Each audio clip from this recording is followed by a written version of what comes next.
O homem não vive só de política. Esta ideia muito simples é preciso que a compreendamos de uma vez por todas e que nunca a esqueçamos na nossa propaganda oral ou escrita. Cada época tem a sua divisa. A história pré-revolucionária do nosso partido foi uma história de política revolucionária.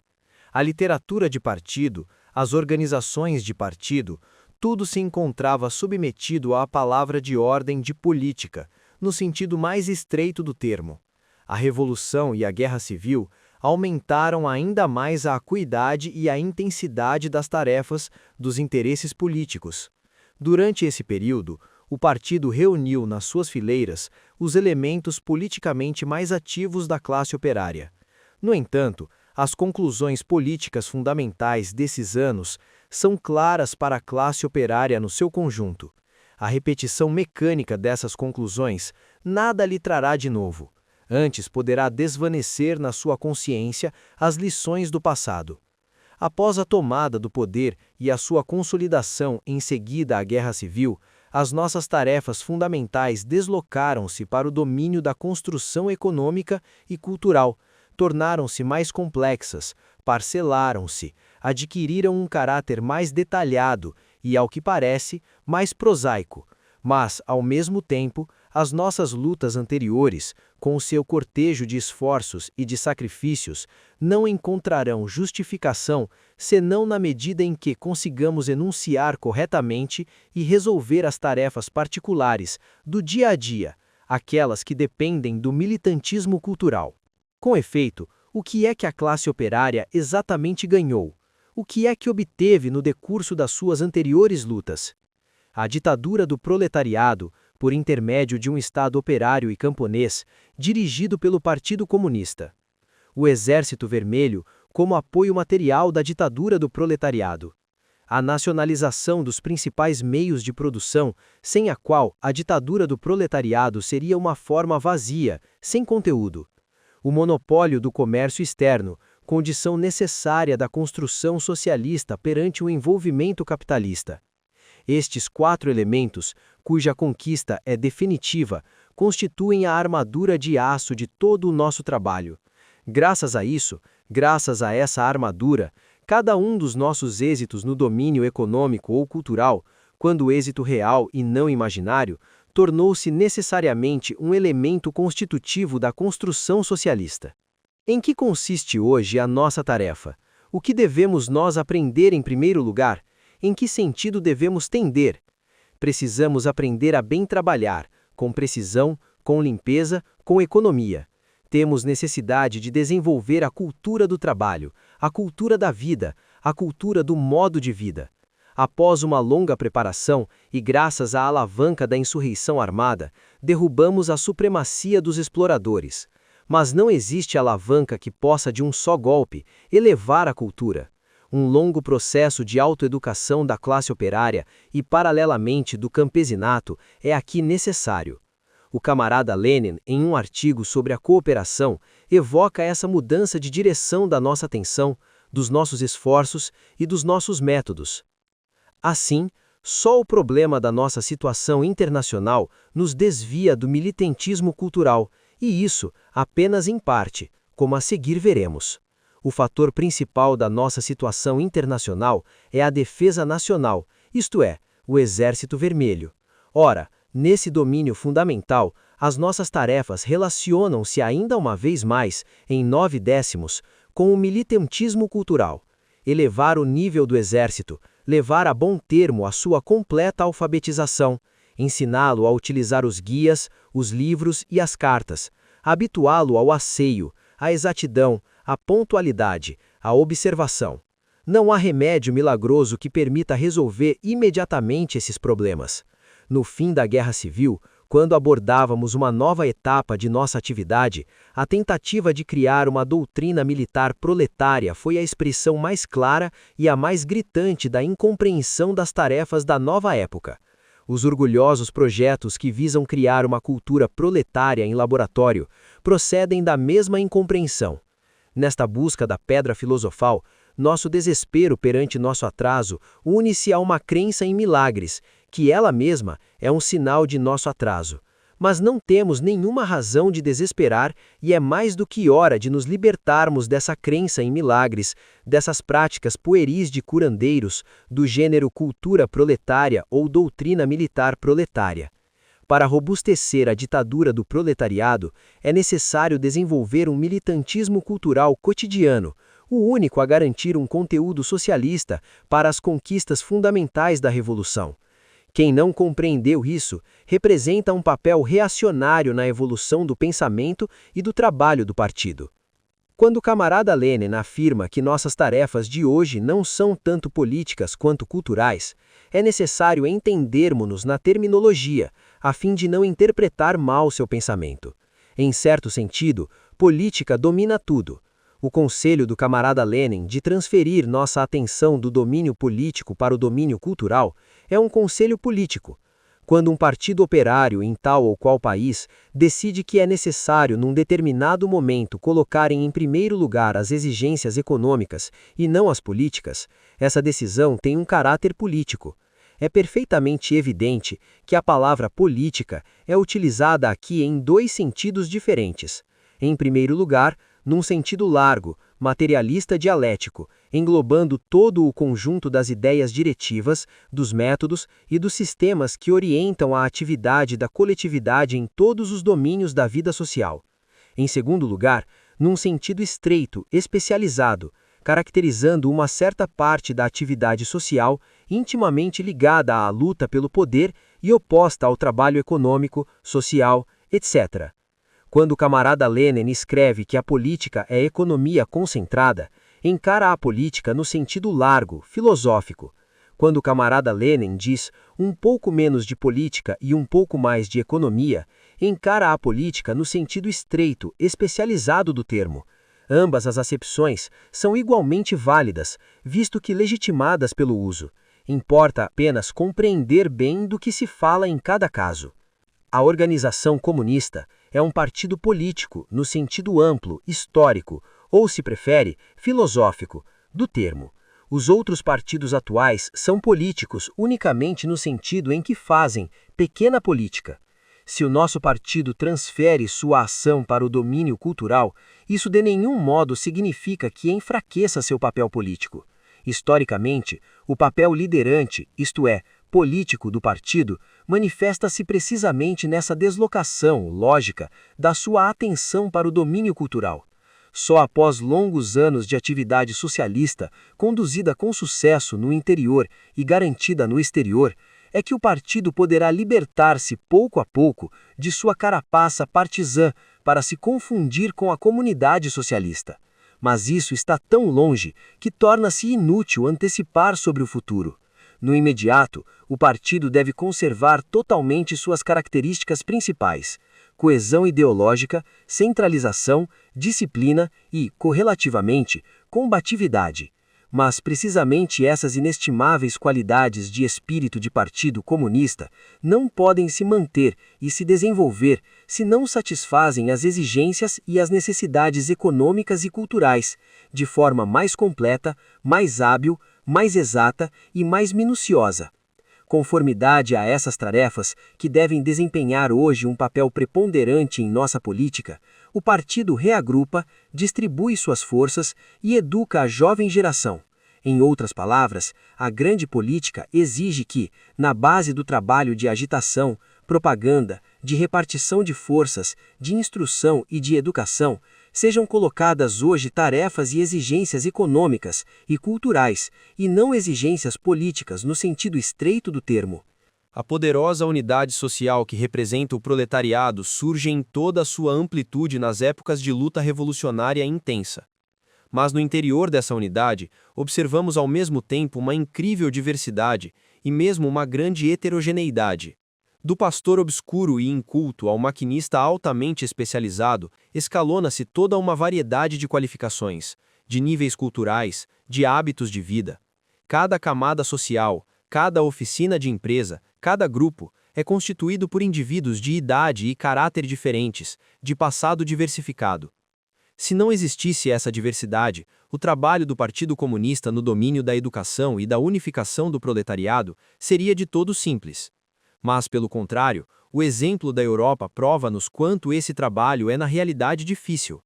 Pode-se dizer que quanto mais a história de um país, e portanto a própria história da própria classe operária, é rica, mais reminiscências, tradições e hábitos nela se encontram. Quanto mais os grupos sociais nela são antidos, mais difícil é realizar a unidade da classe operária. O nosso proletariado quase não tem história nem tradições. Isso facilitou sem dúvida a sua preparação para a Revolução de Outubro. Mas, em contrapartida, isso torna mais difícil a sua construção após outubro. O nosso operário, com exceção da camada superior, ignora inclusivamente os hábitos culturais mais elementares. Desconhece, por exemplo, o asseio e a exatidão, não sabe ler nem escrever, etc. O operário europeu adquiriu pouco a pouco esses hábitos no quadro do regime burguês. É por isso, vê-se nas camadas superiores, que está tão fortemente ligado a esse regime, com a sua democracia, a sua liberdade de imprensa e outros bens do mesmo gênero. Entre nós, um regime burguês tardio quase nada deu ao operário. Foi justamente por isso que na Rússia, o proletariado pôde romper e derrubar mais facilmente a burguesia. Mas é também pela mesma razão que o nosso proletariado, na sua maioria, é obrigado a adquirir hoje, isto é, no quadro de um governo socialista operário, os mais simples hábitos culturais. A história nada dá gratuitamente. Se faz um desconto numa coisa sobre política, vai recuperá-lo por outro lado, sobre a cultura. Quanto mais fácil foi, relativamente, entenda-se, ao proletariado russo fazer a revolução, tanto mais lhe será difícil realizar a construção socialista.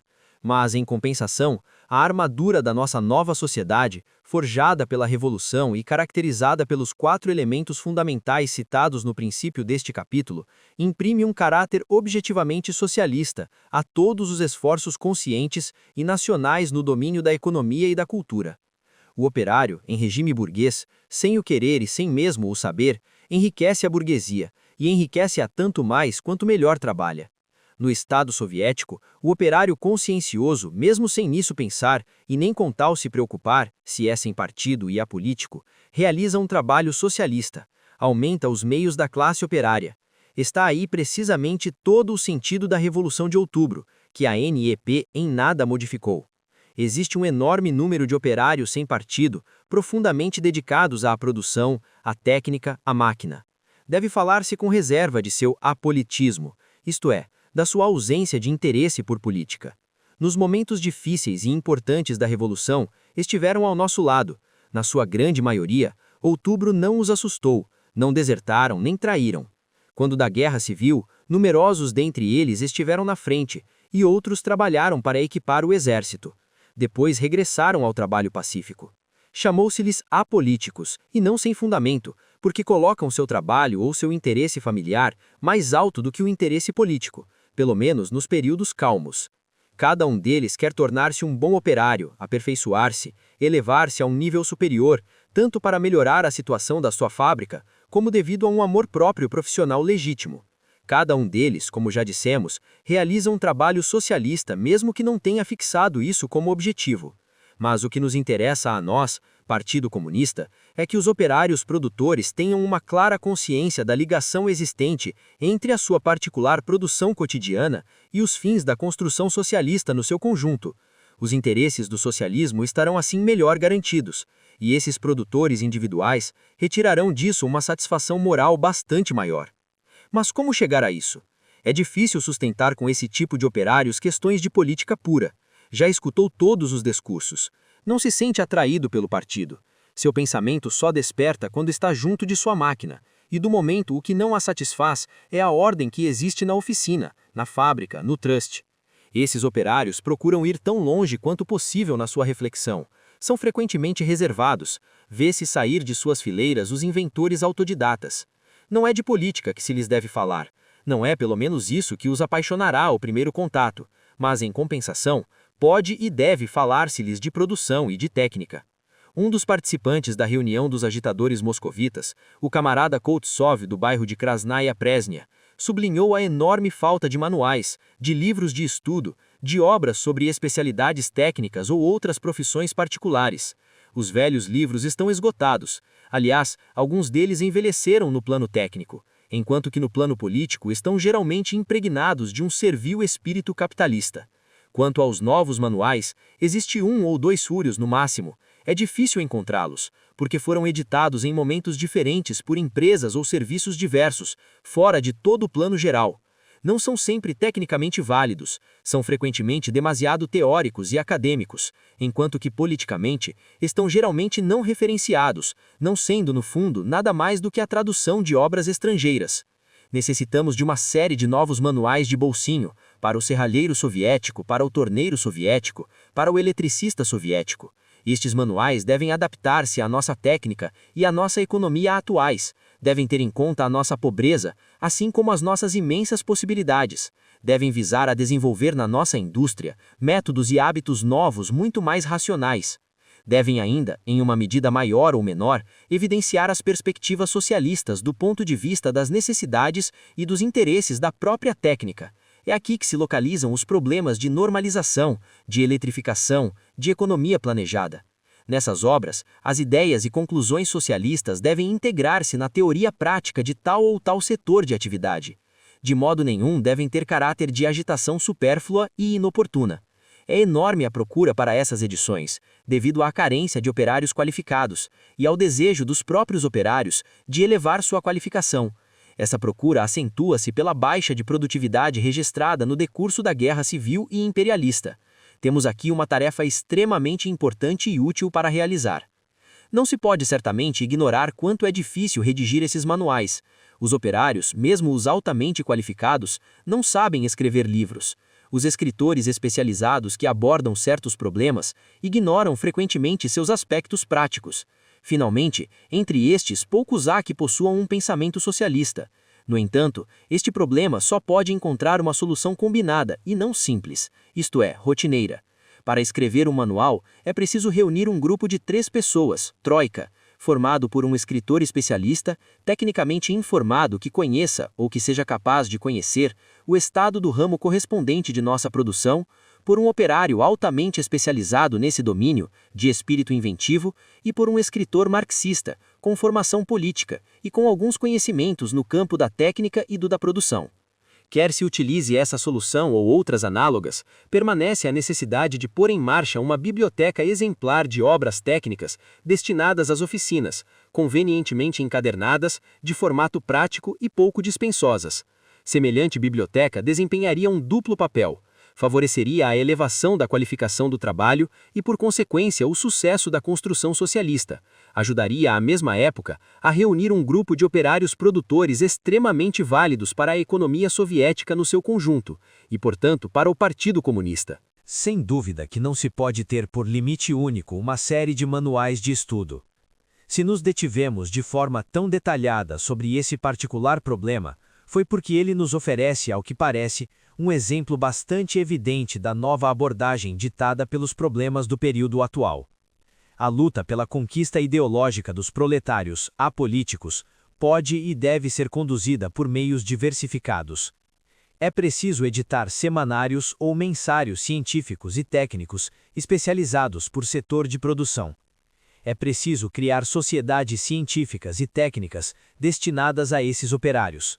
É com vista a eles que, numa boa metade, deve orientar-se a nossa imprensa profissional, se de fato não quer ser uma imprensa destinada unicamente ao pessoal dos sindicatos. Mas o argumento político mais convincente para os operários desse tipo consistirá em cada um dos nossos êxitos práticos no domínio industrial, em cada organização real do trabalho na fábrica ou na oficina, em cada esforço ponderado do partido nessa direção. Pode formular-se da maneira seguinte o ponto de vista político do operário produtor, que presentemente nos interessa, e que raramente exprime as suas ideias. Quanto à revolução e ao derrube da burguesia, nada há a opor, houve razão em fazê-lo. Não temos necessidade da burguesia, não temos também necessidade dos representantes mencheviques ou outros. No que respeita à liberdade de imprensa, isso não é de tanta importância e não é esse o fundo do problema. Mas como ides resolver o problema da economia? Vós, comunistas, haveis tomado a direção dos negócios. Os vossos fins e os vossos planos são válidos, sabemo-lo, é inútil repeti-lo. Ouvemo-los, estamos de acordo, damo-vos o nosso apoio. Mas vejamos, como ides resolver praticamente esses problemas? Até o presente, não vale a pena escondê-lo, aconteceu-vos com frequência pôr o dedo onde não era devido. Sabemos que não se pode agir bem à primeira, que é preciso aprender, que os erros são inevitáveis, sempre assim sucede. E visto que suportamos os crimes da burguesia, suportaremos tanto mais os erros da revolução. Mas isso não durará eternamente. Entre vós comunistas, existe gente diferente entre si, como aliás também entre nós sucede, pobres pecadores. Certos há que estudam realmente, fazem conscientemente o seu trabalho, diligenciam chegar a um resultado econômico prático, enquanto que outros se limitam à pantominice. E os pantomineiros são muito prejudiciais, porque o trabalho se lhes escapa por entre os dedos.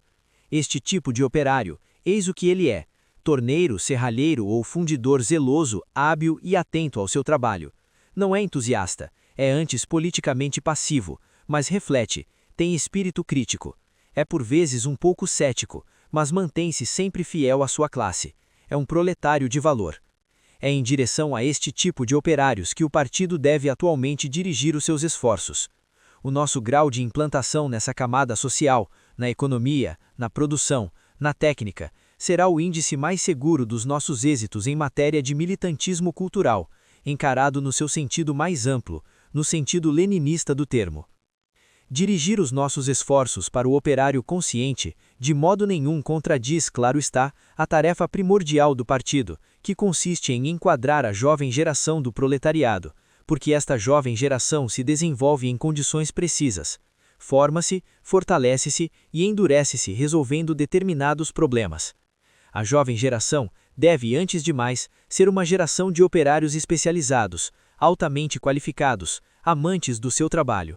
Deve adquirir consciência de que sua produção serve ao mesmo tempo o socialismo. A atenção dispensada à aprendizagem, o desejo de adquirir uma alta qualificação, aumentará aos olhos da juventude a autoridade dos velhos operários, que, como já se disse, permanecem na maioria fora do partido. Ao mesmo tempo que dirigimos nossos esforços para o operário consciente e hábil, devemos também nos aplicar a educar a juventude proletária. Sem isso, seria impossível seguir em frente, rumo ao socialismo.